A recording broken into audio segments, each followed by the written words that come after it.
Hello, I'm Tom Buckholtz. Welcome to this presentation on elementary particles, dark matter, dark energy, and properties of objects. I hope to offer you notions that you will consider to be useful insight regarding those four facets of physics. Let's note some current physics challenges. Describe possible elementary particles. People believe there are more elementary particles than this chart shows, but people are uncertain as to descriptions for other elementary particles. Explain dark matter effects.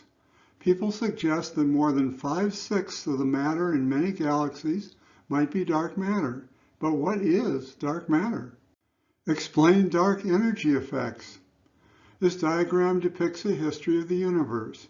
Starting from the left, large clumps of stuff, for example today's galaxy clusters, move, on average, rapidly apart from each other for a short time. Then, for some billions of years, the clumps continue to move apart, with the rate of moving apart decreasing. During the most recent billions of years, the rate of separating increases. Modeling does not seem to explain the size of the recent increases in the so-called rate of expansion of the universe.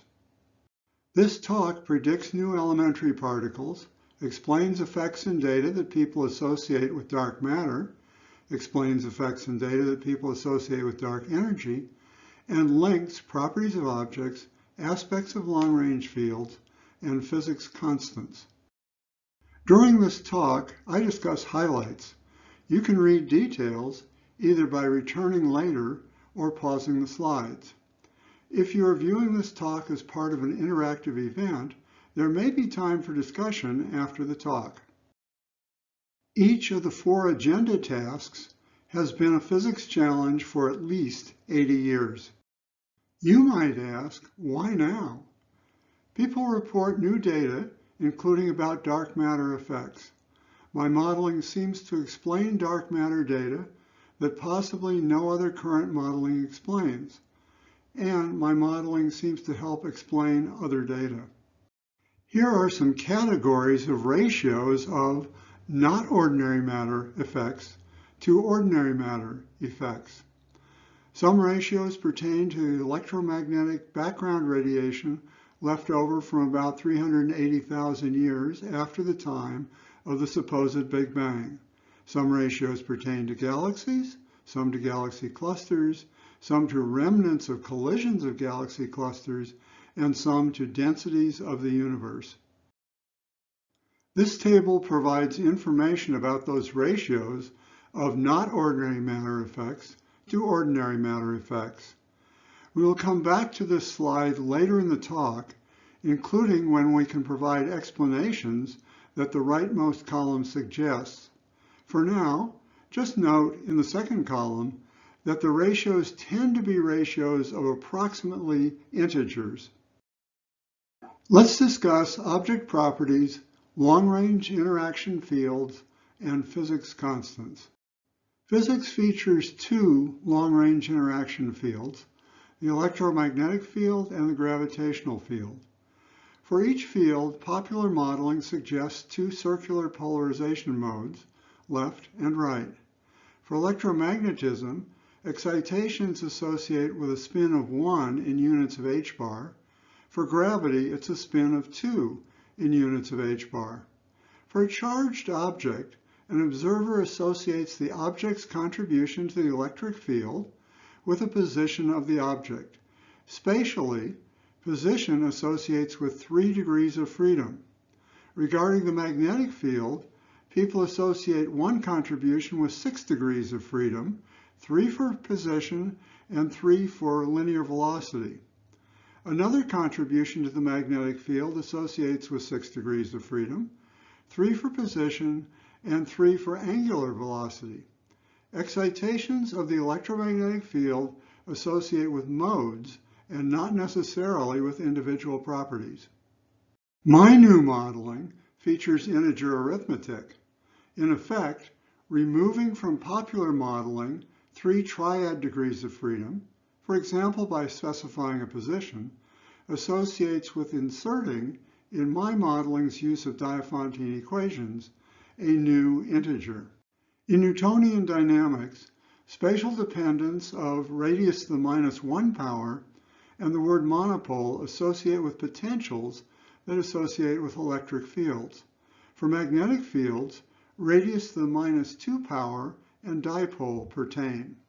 In and beyond Newtonian dynamics, the degrees of freedom numbers and the words such as monopole pertain.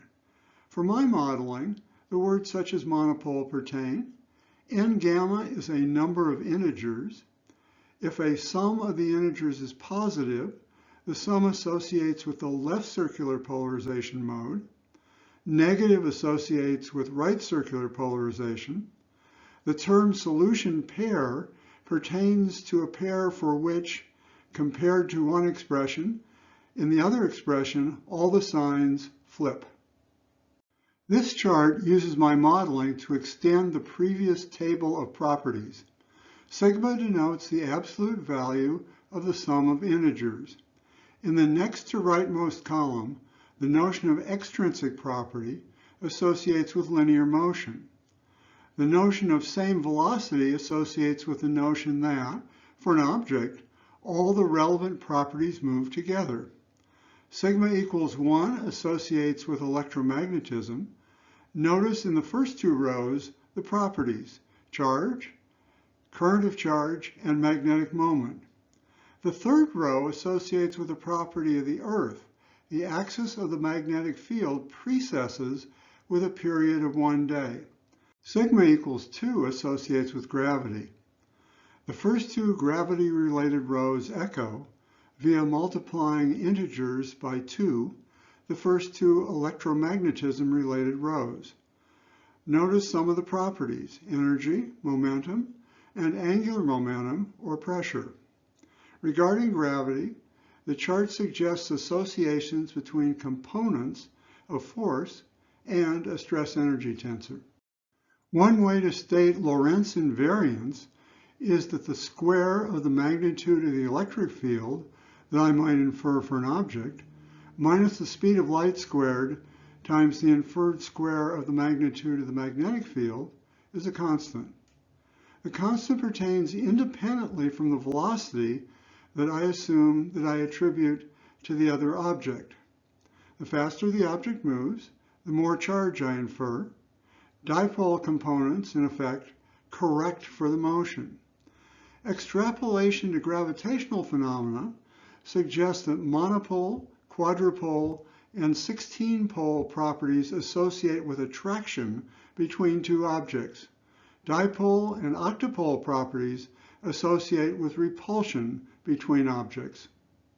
We can use similar integer math to produce a possible elementary particle analog to the periodic table of chemical elements.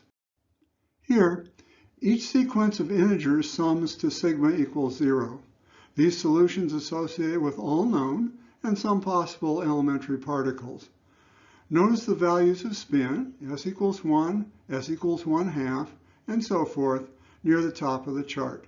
Each sequence has a 1 and a 3, but not a 5 or 7. In a sequence, a 4 associates with 0 charge. A lack of a 4 associates with a magnitude of charge that equals the magnitude of the charge of the electron. A 6 associates with fermion particles. A lack of a 6 associates with boson particles. For a boson, an 8 associates with 0 mass, and a lack of an 8 associates with positive mass. Near the top of the chart, N gamma shows the number of integers in the sequences. The inset suggests how quarks associate with the solutions for which the spin is 1/2 and N gamma is 5. Notice the solutions for which the chart uses the square block symbol. Some cosmologists propose that the inflaton played a role during the inflationary epoch in the evolution of the universe. My modeling suggests a so-called J boson. Sigma equals 0 solutions that would involve more than 5 integers exist. The inset suggests a spin 2 graviton. This slide discusses how my modeling suggests a J boson. This spin 1 zero mass boson might associate with various phenomena, including the following. In nuclear physics, the residual strong interaction. In atomic physics, a possible mismatch between data and popular modeling regarding the energy that associates with a positronium transition. In larger scale physics, patterns that associate with polycrystals. In general, a possible alternative regarding modeling regarding the Pauli exclusion principle. Let's now try to explain dark matter effects. Ratios of not ordinary matter effects to ordinary matter effects vary. This chart serves as a reminder of ratios that we want to explain. Ratios of 5+1 pertain for various large-scale phenomena, including for many galaxies, for some galaxy clusters, and for densities of the universe. I posit that nature includes 6 isomers, or sets, of similar non-long-range interaction elementary particles. 5 sets associate with dark matter, 1 set associates with ordinary matter. The notion of 6 isomers helps explain data. The notion of 6 isomers also has roots in modeling related to degrees of freedom and to potentials. In terms of Newtonian dynamics and potentials, a relevant notion is that of a potential that varies as radius to the 0 power in the context of radius to the -1 power for monopole components of long-range interaction fields and radius to the +1 power for asymptotic freedom regarding the strong interaction. For radius to the 0 power, the triad degrees of freedom related aspects associate with 3 pairs of isomers. Each pair of isomers associates with 2 isomers, as in 2 solutions per 1 solution pair. This chart depicts the 6 isomers.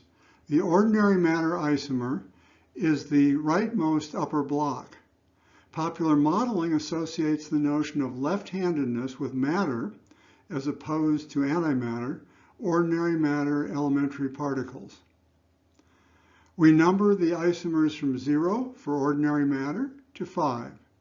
3 isomers are left-handed, 3 isomers are right-handed. Counterpart masses do not vary among isomers. Counterpart lepton flavors do vary. For example, in the ordinary matter isomer, the flavor 1 charged lepton, the electron, has the lowest charged lepton mass. In isomer 1, the flavor 3 charged lepton has the lowest charged lepton mass. We anticipate that electromagnetism can transmit energy between isomers. The chart reshades the background that associates with the word photon. We discuss how long-range interactions work with respect to isomers. Ordinary matter scarcely sees dark matter. We assume that each isomer associates with its own instance of the combination of the property charge and the property current of charge. To a first approximation, gravity interconnects the 6 isomers equally. We assume that the 6 isomers share one instance of the combination of the property energy and the property momentum. This slide notes symbols that are useful regarding solution pairs. The left side of this slide echoes notions that we discussed about electromagnetism and gravity.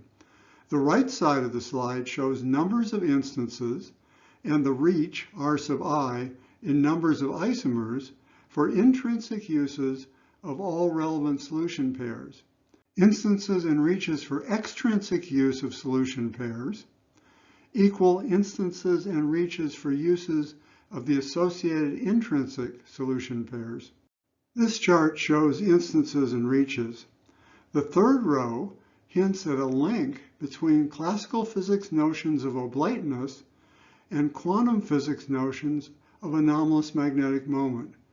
The fourth row suggests that isomer 0, or ordinary matter, and isomer 3 can see light from each other's atomic transitions. The fifth row suggests that an isomer does not see thermal radiation that other isomers emit. The fourth row from the top and the fourth row from the bottom hint that quantizing gravity might be as easy as and as hard as quantizing electromagnetism. The last row alludes to spin states of two-component systems. Atoms can model as being two-component systems. One component associates with the electron cloud, the other component associates with the atomic nucleus. We now have enough modeling to suggest insight about dark energy, about galaxy formation and evolution, and about dark matter. Here is a reminder of aspects regarding dark energy. For example, why does popular modeling underestimate recent increases in the rate of expansion of the universe, or in the rate at which, on average, large clumps of stuff separate from each other? This chart recaps information about isomers, instances of gravitational properties, and reaches of components of gravity. The rightmost three columns suggest applications regarding the evolution of the universe and regarding the evolution of galaxies. Aspects that we are about to discuss about inflation and later times do not necessarily depend on this slide's suggestions regarding eras before inflation. This chart suggests aspects regarding the evolution of the universe. The rightmost five columns associate with forces and hence with accelerations. The leftmost three columns associate with velocities and eras. Generally, a force becomes dominant before the associated era starts. Notice the reach of one isomer for quadrupole attraction and the reach of two isomers for dipole repulsion. If popular modeling assumes an equation of state, as in a relationship between pressure and density, that works well for early in the first multi-billion years era, modeling might underestimate, by a factor of 2, the force that drives the beginning of the current multi-billion years era. This notion might explain popular modeling so-called tensions between data and modeling. This chart suggests aspects regarding the evolution of galaxies. The rightmost four columns associate with forces, the leftmost two columns associate with stages. At stage 1, a one-isomer halo forms.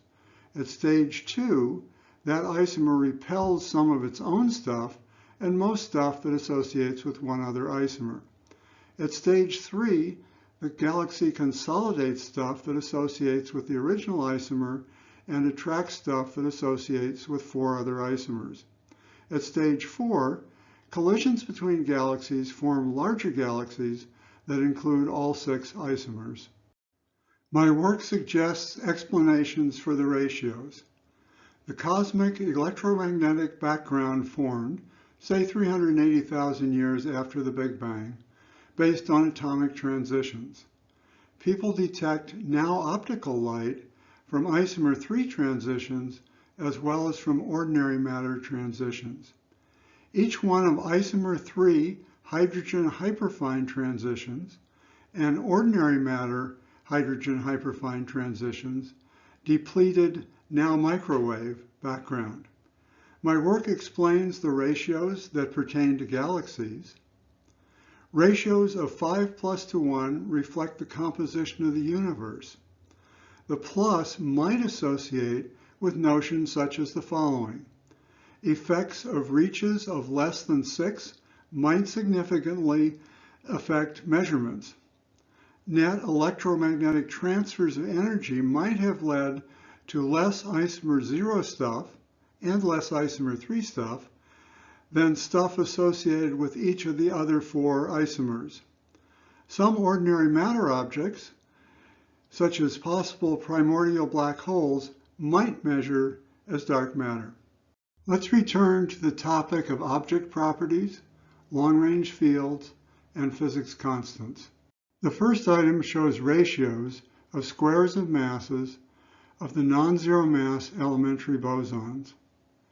Data suggests that each ratio pertains within one experimental standard deviation. The second item associates with all elementary bosons that people know of and that my work suggests. The formula might associate with notions regarding components of long-range forces that, in effect, angular momentum, think spin, detracts from energy, think mass, and also that magnetic moment detracts from charge. Beta prime is the ratio of the mass of the tau, the highest mass charged lepton, to the mass of the electron, the lowest mass charged lepton. For the right side of the equation that defines beta, the ratio is that, for 2 electrons, of the electromagnetic repulsion to the gravitational attraction. Later, we will discuss how well beta prime equals beta predicts the mass of the tau. For elementary bosons, squares of masses seem to interrelate. For charged elementary fermions, logarithms of masses seem to interrelate. Here, the leftmost 4 columns associate with data. For the rightmost 3 columns, the last column associates with geometric means of pairs of quark masses. One can develop a formula that approximately fits the masses of the 9 charged elementary fermions. Curiously, my work suggests that, if nature included, in effect regarding the second row in the table, another charged lepton, that elementary particle would associate with equator pinching, or negative, oblateness. This chart predicts, based on work we just discussed, rest energies for 4 elementary fermions. For the tau, about 8 predicted standard deviations fit within 1 experimental standard deviation. For the 3 neutrinos, only 2 notions seem to comport with astrophysics data. Possibly all 3 neutrinos have rest energies of 3.4 hundredths of an electron volt. If not, 2 neutrinos would have that rest energy, and 1 neutrino would have lower rest energy. Even for the case of equal masses, my work suggests notions that might explain interpretations of data that popular modeling associates with notions that neutrino masses need to vary by flavor. This talk de-emphasizes some physics aspects for which my modeling might add insight. This talk de-emphasizes some aspects of modeling for which my work might add insight. Regarding general relativity, my work does not suggest that using general relativity is inappropriate for realms in which people have made precision tests. My work suggests that using general relativity might not be adequately accurate for example, realms that feature multi-isomer objects that model as having non-zero intrinsic angular momenta. If you are viewing this talk as part of an interactive event, time for discussion may be forthcoming. Looking forward, people might want to test, use, and extend results that this talk discusses. In summary, this talk predicted new elementary particles, suggested explanations for effects in data that people associate with dark matter, suggested explanations for effects in data that people associate with dark energy, and suggested links between properties of objects, aspects of long-range fields, and physics constants. This talk has bases in work that augments successful popular modeling, features reuse of popular concepts in modeling, uses simple integer arithmetic, and seems to explain otherwise unexplained data. This slide points to sources for further information. You might find that this talk suggested significant insights regarding elementary particles, dark matter, dark energy, and properties of objects. Thank you for viewing this presentation.